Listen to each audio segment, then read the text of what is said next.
happening? What is popping? What's going on, everyone? Welcome back to another great edition of Symone with the Spizzles. I'm Symone, bringing you guys daily sports talk. So if you're new here, if you're old here and haven't already subscribed to my channel, stop what you're doing, leave a comment, subscribe, keep rocking with me. Also, make sure you check out the links in the description box. So the first link is to become a channel member of the Symone with the Spizzles YouTube channel. Shout out to everyone who has become a member so far. Let me know what y'all want to see coming up on the channel member exclusive videos. Also, there are additional links in the description. The next link is to donate to my 2025 Eagles Autism Challenge fundraising campaign. So I will be racing in the Eagles Autism Challenge in 2 weeks, and I'm trying to raise $350 for the campaign. All money goes to the Eagles Autism Foundation. So an amazing cause for our amazing team.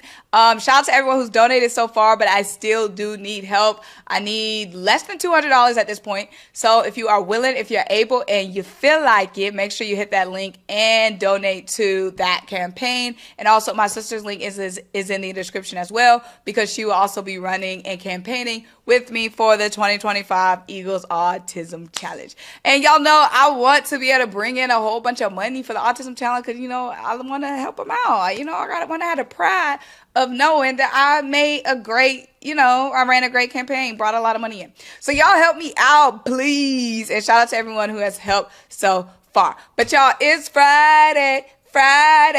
Gotta get down on Friday. Y'all, I have 4 podcast appearances today. 4 podcast appearances. I did 4. Like, my mouth hurts. My mouth hurts. I almost didn't do this video because I've been talking all day. 4 podcast interviews. I appeared on 4 podcasts. So I'm going to be posting some of them clips on my page. A mix of my personal sports broadcast journey and then a mix of talking about the Eagles. So I will be posting that on the page. So look out for that. Let's go ahead and get into our topics for today. So let's first get into a little bit of national NFL news, and then we're going to get into our Eagles news second. So we only have a few national Eagles news headlines to get into, but let's go ahead and get into it. First of all, Sean McVay said that the LA Rams are in continued conversations with Jalen Ramsey. So Jaylen Ramsey obviously made his name with the Rams, ended up going to the Miami Dolphins. Now he wants out of the Miami Dolphins. He not only wants to be traded, but he wants some money too. So obviously, I know some people were like, should the Eagles be interested in Jalen Ramsey? Yada, yada, yada. Jalen's going to cost bread, okay? So it's not just a matter of trading for him. He wants money. So basically, could Jalen Ramsey reunite with the Rams? I'm not happy with the Rams right now. The Rams are one of the teams that's focused on banning the tush push, so I really don't want them to get anything. Anything they want, I don't want them to have. But the Rams, obviously, it makes sense. Bringing in Jalen Ramsey, could use the help in the cornerback room. He's already familiar with the franchise, been there, it'll be a reunion, great story. Outside of the Rams, where could y'all see Jalen Ramsey go? I feel like his headlines have really slowed down. I haven't seen a lot of rumors or anybody talking about Jalen Ramsey. And like I said, he wants a lot of money, so that's going to hold a lot of teams back. Okay, so also, the biggest draft pick in NFL history was Desmond Watson, a defensive lineman out of Florida. Okay, so he was 464 pounds when he was being scouted for this offseason. He was 464 pounds. He was the biggest. He's now the biggest NFL player. So I'm pretty sure he went undrafted. He ended up getting signed by the Buccaneers. Y'all, Vita Vea and this dude, Desmond and Vita Vea, ain't nobody moving cheat. Ain't nobody going around that G. Like, imagine that. Like, he gonna take up 2 people's spots on the field. Like, that's really 12 men on the field. If you think about it, how that fair? Anyways, so Desmond actually lost weight, y'all. So he's 27 pounds down. Okay, Desmond is 27 pounds down. So now he is down to 437. So I wonder, what's the Buccaneers or what NFL teams were saying they wanted him to be at target weight wise. I am interested, you know what I mean? Because the bigger you are, most of the times the slower you move. You know what I mean? But he's down 27 pounds. I feel like bigger people, this is no science behind this. There's no science. But I feel like bigger people, I feel like it's easier for them to lose weight faster. I could be completely wrong, but that's just from my own personal speculation. I feel like bigger people, once they go to the gym, boom, pounds, woo, woo, woo, woo, shedded, gone, disappearing. You know what I mean? 1 week in the gym, gone. 1 week on some quinoa and some protein, gone. You know what I'm saying? Okay. So let's talk a little bit about Shador Sanders. So Malik Neighbors said there is no way Shador Sanders is a 5th rounder. Okay. He said all that talent, no way he's a 5th rounder. So the Giants were obviously a team that some of us, including myself, thought that Shador Sanders could land on. They ended up trading up and getting Jackson Dart. Ended up passing up on Shador Sanders.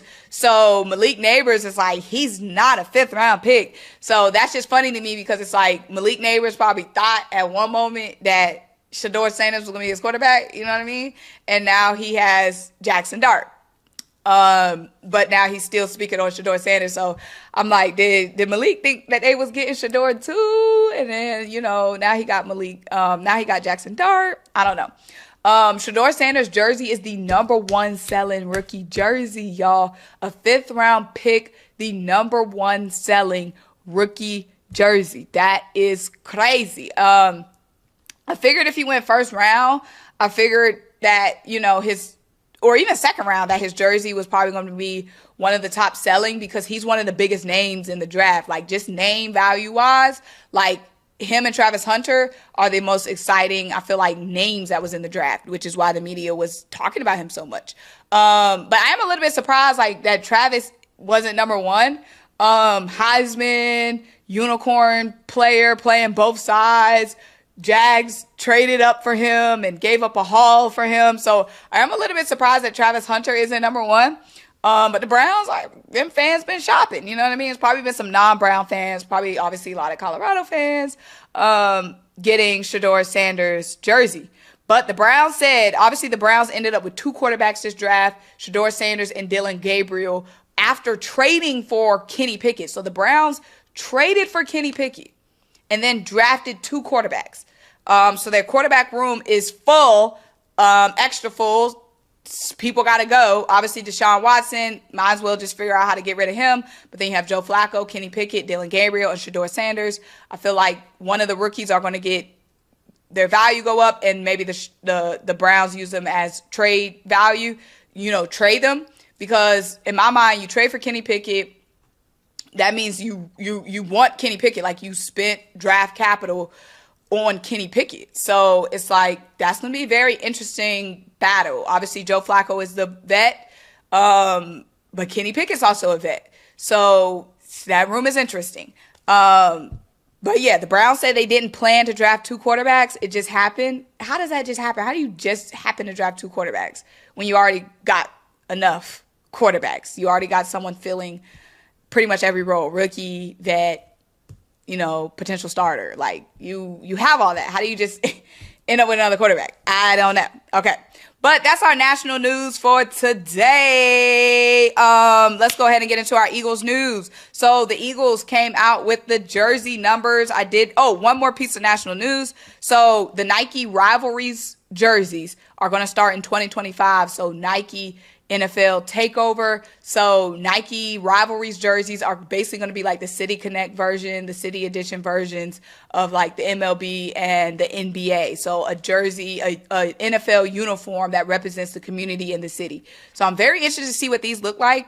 The Eagles will be debuting theirs in 2027. In 2025, the AFC East and the NFC West will debut those uniforms. So I'm interested to see how that's going to look on a football uniform. Like, it's one thing to have it on a jersey and basketball shorts, but it's very much different to have it on a full uniform and incorporate a helmet. So I'm definitely interested in seeing how that's going to look. Excited for that. I know some people are like, that's lame, but y'all know when they drop that jersey, we going to be buying it. We know we going to be buying it. But let's go ahead and get into our Eagles news. So let's go ahead and talk about rookie minicamp today. So the Eagles, we have new jersey numbers. So Jahad Campbell will be wearing number 30. 30 ball like Curry, 30 ball like Campbell. Andrew Makuba, number 24. So that's crazy because CJGJ wore number 8. And he was our starting safety, wore number 8 last season to represent Kobe. And now his replacement, Andrew Makuba, is wearing 24, a Kobe number. Okay. Ty Robinson is 95. Mac McWilliams is 22. Smile Munden Jr., 42. Drew Kendall, 66. Kyle McCord, 19. Miles Hinton, 78. Cameron Williams, 73. And Antoine Powell-Ryland, 93. Okay, so speaking of Smile Munden, Smile was the first player in the 2025 NFL Draft to sign his rookie contract. So shout out to Smile. Smile, you're on the Eagles. And it's funny because he didn't smile with his teeth in his photo. Smile, you're on the Eagles. So Smile, shout out to him. Got to have a Georgia Bulldog on the roster. Smile said in his press conference that Nakobe Dean was the first player he called when he got drafted. That Georgia boy love. I love it. I love it. I love it. So quarterback Kyle McCord also signed his rookie deal today. So shout out to Kyle McCord. Also Miles Hinton, offensive tackle, signed his rookie deal. And also Antoine Powell-Ryland. Antoine looked like somebody I know, so I keep laughing when I see this. So Antoine Powell-Ryland signed his rookie deal as well. So shout out to all of them. Let me know what y'all think about 30. I see some haters with the number 30 for Jahad Campbell. I like it. 30 ball like Curry. You know what I'm saying? I like that. He about to be hooping on the field. You know what I mean? Putting sacks up, putting tackles up. You know what I mean? He gonna be putting up Curry numbers at linebacker. You know what I'm saying? Going for 55 sacks. Curry do it in one game. He gonna do it in one season. You know what I'm saying? I like it. But y'all, minicamp was today. Jalen Carter and Jordan Davis both made an appearance at rookie minicamp for the Eagles. I love it. Like, you know, the veteran players coming. Y'all, Jalen Carter is a vet now. The babies grow up so fast. The veterans coming to minicamp, showing love. Like, that means a lot, I feel like, for the rookies to, you know, have those guys, those Super Bowl champions, those national college football champions, and now those Super Bowl champions showing up to their rookie minicamp day. Just shows a lot of leadership from Jalen Carter and Jordan Davis showing up at camp. So I love it. That's our news for today. Make sure y'all are staying tuned and tapped into Symone with the Spizzors. I did post a questionnaire at Ask Me Anything post on my community post. So I will be answering those questions this weekend. But y'all, make sure you like, make sure you comment, make sure you subscribe. And until I talk to you guys next time. Bye.